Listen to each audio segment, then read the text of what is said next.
का चैप्टर बहुत इम्पोर्टेंट है और इसमें सबसे ज़्यादा जो सवाल आते हैं वो इस चीज़ से आते हैं। 3 जो इसके मेजर स्केल हैं, सेंटीग्रेड, केल्विन और फ़ारेनहाइट। फ्रीजिंग पॉइंट सेंटीग्रेड में 0 होता है, बॉइलिंग 100 होता है, यानी फ्रीजिंग पॉइंट और बॉइलिंग पॉइंट के दरमियान में 100 डिवीज़न का फ़र्क होता है। केल्विन का फ्रीजिंग पॉइंट 273 होता है, बॉइलिंग 373 होता है, यानी फ्रीजिंग और बॉइलिंग के दरमियान में 100 डिवीज़न का फ़र्क होता है। और फ़ारेनहाइट में फ्रीजिंग 32 होता है, बॉइलिंग 212 होता है, यानी फ्रीजिंग और बॉइलिंग के दरमियान में 180 डिवीज़न का फ़र्क होता है। यानी इसका मतलब है 1 सेंटीग्रेड या 1 केल्विन का डिवीज़न 1.8 फ़ारेनहाइट डिवीज़न के इक्वल होता है, या 9/5 फ़ारेनहाइट के इक्वल होता है।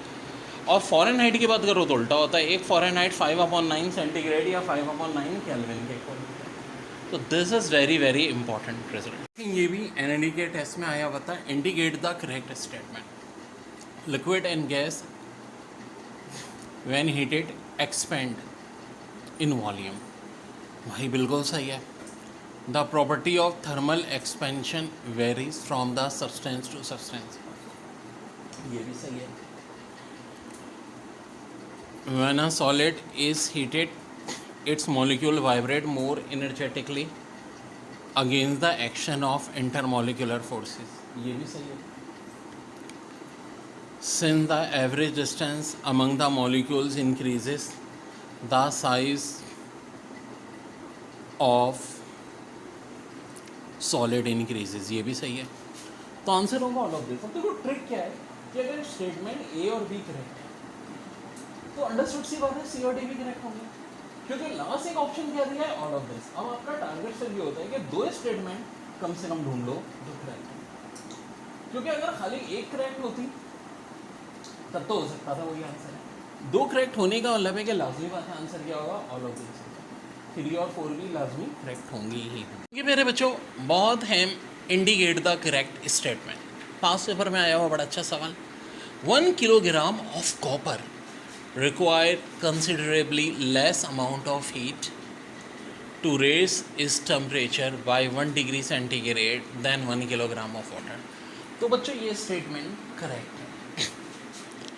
सेकेंड है 1 kilogram of paraffin require about the half as much as heat rights is temperature of 1 degree centigrade has it दस 1 किलोग्राम ऑफ वाटर। ये भी सही है।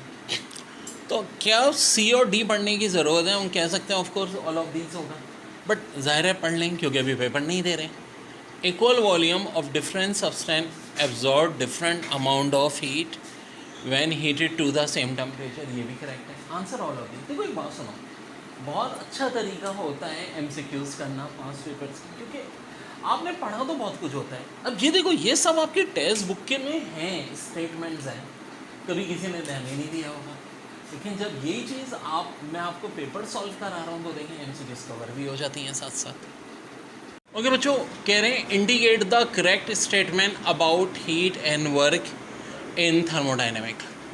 ऑप्शन ए है in any system if the gas expand then change in volume del V is positive and the work done by gas is positive.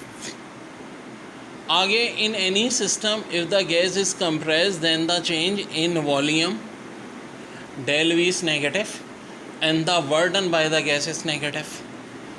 और next option है work done by the system is 0 when the volume remain constant. तो जी इसका answer भी of course all of them है। तो अब एक बात का अंदाज़ा कर लो कि ज़्यादातर पेपर में इस टाइप के जो क्वेश्चंस हैं उनके आंसर ऑल ऑफ देम या फिर नन ऑफ दीज। ज़्यादा के ऑल ऑफ दीज ज़्यादा हैं, वैसे ये बात ध्यान में रखिएगा।